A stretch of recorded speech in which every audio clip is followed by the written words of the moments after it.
Al fin Cuba, la isla que está en guerra por su sagrada autonomía.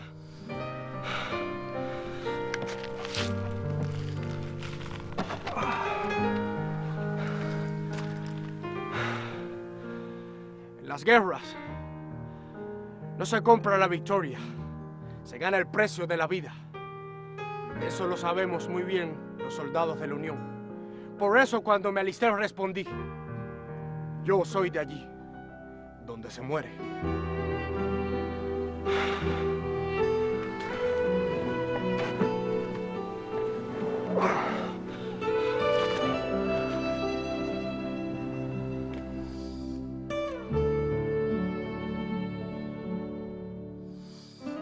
Él se incorpora a la guerra de secesión, se dice no es importante su participación, yo creo que sí es importante, porque él nació en 1850 en Brooklyn y me imagino que debe haber sido en un regimiento de Brooklyn cuando participó en la guerra de secesión en el ejército de la Unión, es decir, peleando, entre otras cosas, por la abolición de la esclavitud, una causa noble, y tendría a lo sumo 15 años participando en el último año de la guerra, de 1861 al 1865. Doy por supuesto que con 11 años, cuando empezó la guerra, no había haber ido. Pero bueno, 14, 15, tamborilero quizás, no lo sé. Así que desde ese momento él reafirma esa condición de persona con ímpetu, con valor y amigo de las causas nobles cuando se inscribe en la Junta en New York para la independencia de Cuba y Puerto Rico, y ese es su primer paso para después ser un expedicionario del Perry.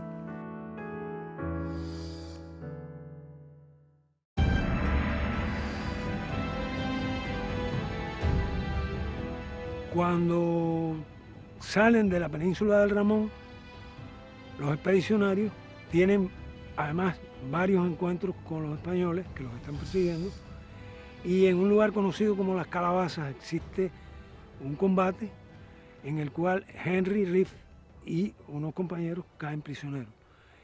Y los españoles, siguiendo las órdenes que al respecto tenían, de pasar por las armas a todos los que fueran capturados tratando de ingresar al país o incluso combatiendo, proceden a fusilarlo. Recibe 4 balazos, 4 impactos de bala, ninguno mortal. Cae y sobre él caen otros que sí murieron. Los españoles siguen, los dejan allí para que fueran pasto de los animales rapaces, etcétera, que era lo que hacían, no los enterraban. Y él vuelve prácticamente de entre los muertos. Está alrededor de 2 días moviéndose sin encuentra una tropa insurrecta. Está cerca de un lugar de las haciendas del Mijial, de Félix Figueredo. A la sazón, Félix Figueredo era jefe de división, general de división, y allí lo curan. Allí recibe su primer ascenso a sargento, y allí se busca el primer gran problema porque él solicita pasar al Ejecutivo, a la residencia de Carlos Manuel, que estaba el gobierno en Camagüey, y Félix Figueredo pues, no le gusta nada e incluso lo hace acompañar, le da el pase, pero pone que él lo considera inútil para el servicio. Y entonces precisamente llega a la sede del gobierno en los momentos en que el general Thomas Jordan, su paisano, había sido jefe del Estado Mayor General del Ejército Libertador. En el Republicano de Cayo Hueso leímos acerca de los primeros encuentros que tuvieron los expedicionarios del Perry con el enemigo. Entre ellos, como en el combate de Canalito, Thomas Jordan pidió a gritos un fusil para su ordenanza, alegando que ese muchacho era más valiente que Julio César. Ese valiente no fue otro que Henry, quien luchó a pesar de sus primeras heridas. En marzo de 1871, Henry Reef se incorpora en la caballería, pero directamente bajo el mando de Agramonte. El desarrollo militar que él adquiere, bueno, dado primero por el ejemplo de Agramonte, pero dado también porque Agramonte incluso tiene una academia. una academia militar, donde todos aquellos que tienen, son oficiales, tienen que pasar por esa academia. Agramonte había estudiado, se había dedicado a estudiar estrategia, táctica, y la disciplina que tenía se distinguía en el Ejército Libertador. Y con Agramonte participa en innumerables combates. Se dice que él participó en 400 acciones combativas, pero combates en toda regla, alrededor de 30 y tantos. En 10 de ellos fue herido. Es decir que cuando ya él recibe los grados de comandante, y esa graduación es muy importante, veremos después por qué. Cuando él recibe los grados de comandante, era comandante. Y pudiera decirse algo en abono a su inteligencia. Él llega a dominar el idioma, incluso con una excelente ortografía. Es decir, no solo es capaz de escribirlo, sino de hablar. Tiene acento, pero es un acento normal. Entre mayo de 1869, en que llegamos a Cuba, y abril de 1870, fui ascendido de soldado a sargento segundo, teniente y capitán. De jinete inexperto me convertí en muy bueno y hasta gané el mando de la caballería camagüeyana. Pero en las guerras no se le debe temer a nada, ni a sables o a heridas de bala.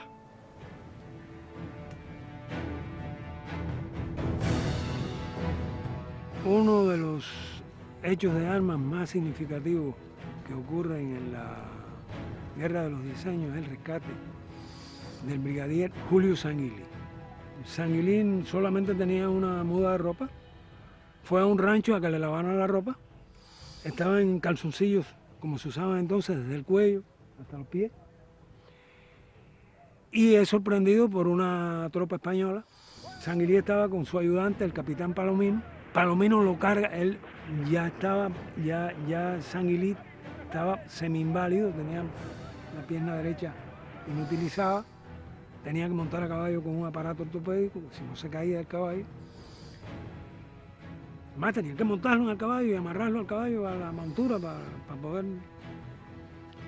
Palomino, que era un hombre fuerte, 6 pies de estatura, camagüeyano al fin, y Montero por más señas, hombre muy fuerte, lo monta a horcajadas y empieza a correr por una vereda.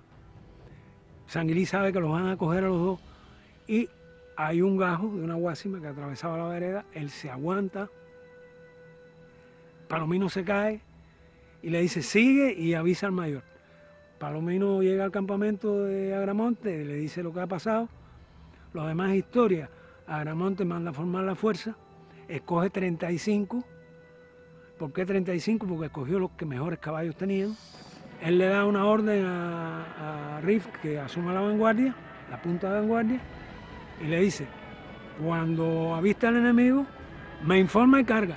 Palomino se acerca a Agramonte y le dice, mayor, entiendo que se intenta una acción para rescatar a mi jefe. Si es así, le pido que me asigne un puesto en el lugar de más peligro. Y Agramonte le responde, marche usted al lado del comandante Riff. Eso da una idea de qué grado de confianza en el valor y en la pericia de Henry Riff para dirigir aquel ataque, porque en definitiva el que primero que cargó fue él, no fue Agramonte. Decían que sus días de machete y caballería terminarían con la caída del mayor Ignacio Agramonte en los potreros de Jimaguayú. Es cierto que Henry y su tropa cabalgaron cabizbajos por días, pero el acecho enemigo les obligaba a salir a dar batalla hasta el nombramiento de un sustituto. A la muerte de Agramonte, Céspedes decide nombrar para sustituirlo al único que podía sustituirlo, y ese único era Máximo Gómez. Cuando Máximo Gómez asume el mando del Camagüey y vio aquella tropa que estaba formada y con Henry Riff pasó revista, escribió en su diario de campaña, y esto no es una cita literal, lo lamento, pero bueno, dice así: Es una gran desgracia la muerte de Agramonte, pero me ha dejado un violín bien templado. Mi triunfo está en saber sacarle los acordes. Es aproximadamente así. Máximo Gómez sale con una pequeña escolta, 4 o 6 de escolta, cruza el Joao y entra en el Camagüey. Había ordenado una concentración de tropas. No estaba el brigadier Julio Sanguilí, estaba Henry Riff al frente de las tropas en ese momento allí. Y viene un soldado de la exploración, saluda militarmente como se utilizaba allí a Henry Riff y le dice: mi teniente coronel, ya teniente coronel, ya por ahí viene el mayor. Y Riff le pregunta: ¿y qué mayor es ese? No, Máximo Gómez. Dice: ah, usted querrá decir el mayor general Máximo Gómez Ibáez, porque mayor hubo uno solo, y ese murió en Camagüey. Más, al amanecer del 28 de septiembre de 1873, señalaron el asalto a Santa Cruz del Sur, y con él un nuevo desafío a ese joven que se consideraba hijo de donde se muere. Entonces, Máximo Gómez empieza una serie de acciones combativas y entre ellas se destaca la toma de Santa Cruz del Sur. Y Máximo Gómez le ordena a Riff, que no estaba en ese momento allí, sino se traslada hacia allí con una tropa de caballería y le ordena que hay que tomar el cuartel, para eso hay que eliminar el cañón. Y entonces, bueno, pues muy fácil, muy fácil decirlo yo aquí, pero allí cargó a través de la calzada, llegó hasta la pieza de artillería, puso el machete sobre ella y dio una orden a su asistente, le dijo: dígale al general Gómez que la pieza está tomada. Y en ese momento recibe un impacto de bala en la pierna derecha que le interesa, según tengo entendido, el cuello del fémur. Desde 3 puntos diferentes nos ofrecían resistencia: el cementerio, la calzada principal y la plaza de armas. Tuvimos que dar batalla, quemar la cuarta parte del pueblo y sacamos del almacén un alijo tremendo de armas y municiones. En total fueron más de 100.000 tiros, además del dinero y las ropas del batallón del Rayo y del Polvorín. Yo me llevé mi principal trofeo: esta pierna lisiada para toda la vida. La lesión que padeció el brigadier Mambí Henry Riff fue a causa de un disparo recibido, un disparo con arma tipo carabina de perdigones a nivel de su muslo derecho, a la altura de la articulación coxofemoral, es decir, a la altura de la ingle, ocasionándole destrucción total de esta articulación, es decir, de la cabeza del fémur y del fondo del acetábulo, con complicaciones sépticas producto de las esquilas de huesos y los fragmentos de pólvora y metralla alojados en esta región. Buen día. Hola, doctor. ¿Cómo le va, mi brigadier? Un poco adolorido. ¿Van sanando mejor las heridas? Más o menos, pero sanarán. Perfecto. En el día de hoy le he traído una sorpresa. Algo que mejorará la posibilidad de que usted pueda caminar. El 19 de octubre, el doctor Antonio Loaces me aplicó un aparato de extensión a la pierna. El 4 de noviembre, soy operado con cloroformo y me abren un conducto más abajo. El 16 por la noche, destilo un tumor. Vamos a incorporarlo.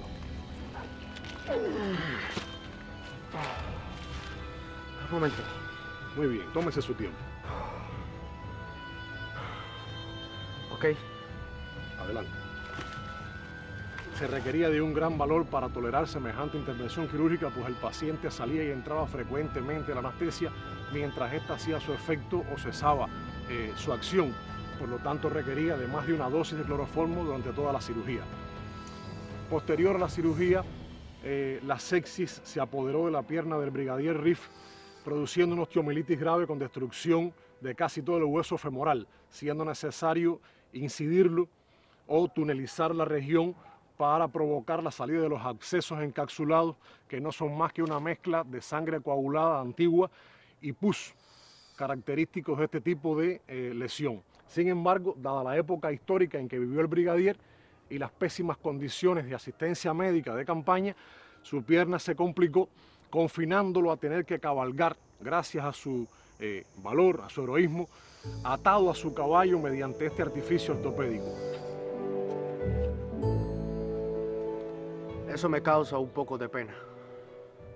La casualidad de haber sido herido no significa mérito para ascender a general, donde hay tantos que trabajan por la causa.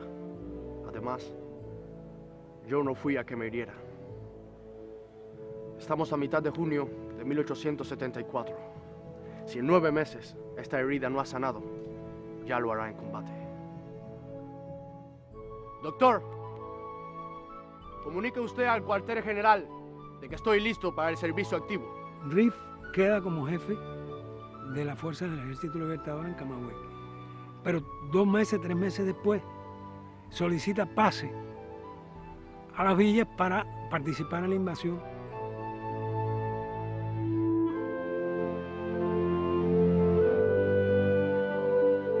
Y Máximo Gómez lo nombra jefe de la división de Cienfuegos, que abarcaba hasta Pinar del Río. Y llega a operar incluso muy cerca de Cárdenas. El contingente de tropas con que él contaba era un contingente muy pequeño. Y eso va a llevar al desastre que ocurre en la sabana de Yaguarán, donde un grupo muy pequeño es sorprendido por una tropa española.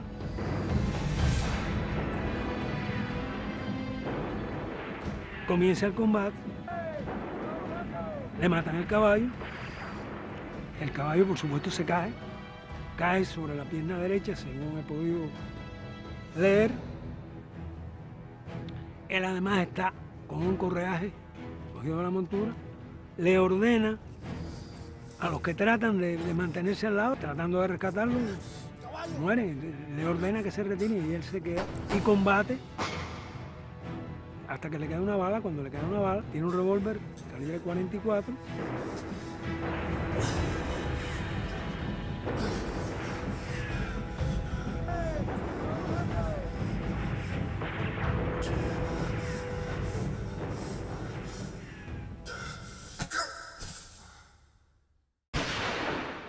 Y se da un tiro en la sien derecha.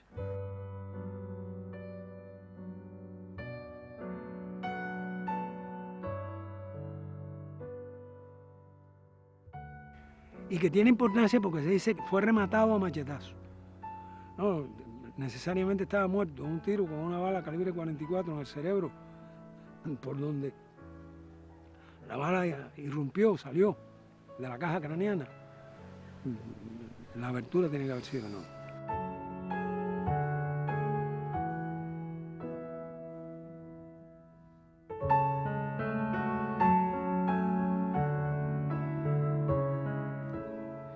Hace unas horas sepultaron aquí, luego de ser exhibido como trofeo de guerra, el cadáver del brigadier Enrique Riff, apodado el Inglesito.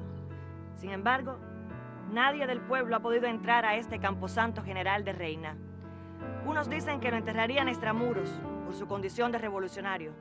Otros que lo harían dentro de estas paredes de nichos. ¿Qué miedo le tienen aún al cadáver de este hijo de Norteamérica? ¿Acaso temen que reviva el joven que ganó tantas virtudes como cicatrices desde su llegada a Cuba en mayo de 1869? ¿O será que temen la reacción de su gobierno? Sobre el lugar de enterramiento hay versiones. Una dice que lo enterraron en el llamado cementerio de caballos, extramuro del antiguo cementerio de Reina. Otros que lo enterraron en una fosa común. Hay un acta, y eso sí consta y existe, un acta del párroco del cementerio, en que dice que efectuó un enterramiento o sepultura eclesiástica de Henry Riff. Si recibió una sepultura eclesiástica, no fue enterrado en el cementerio de caballos ni en una fosa común. porque el párroco del cementerio no iba a cometer el mismo sacrilegio. Por lo tanto, debemos pensar que aquel hombre que era ciudadano americano por nacimiento, y el gobierno español se cuidó siempre muy mucho de tratar de por lo menos respetar eso que es tan respetable, que es un cadáver, que son los restos, por si la familia reclama o el propio Estado reclama a nombre de la familia, debemos suponer que fue inhumado intramuros del cementerio.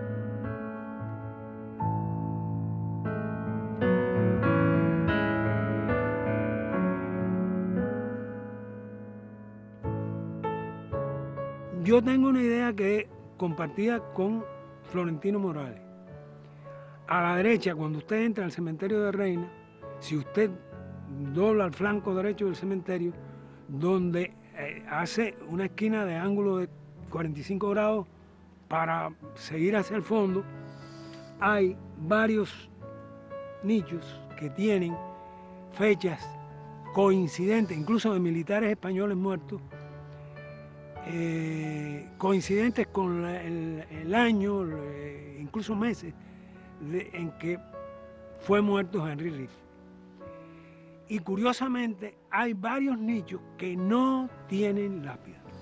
Entonces me da que pensar que bueno, pudieran haber tratado de preservar los restos en un nicho, que a fin de cuentas el párroco lo podía hacer, porque hay que recordar que entonces los cementerios eran de la iglesia y el dueño del cementerio, no el dueño, era la iglesia, pero quien mandaba en el cementerio era el párroco.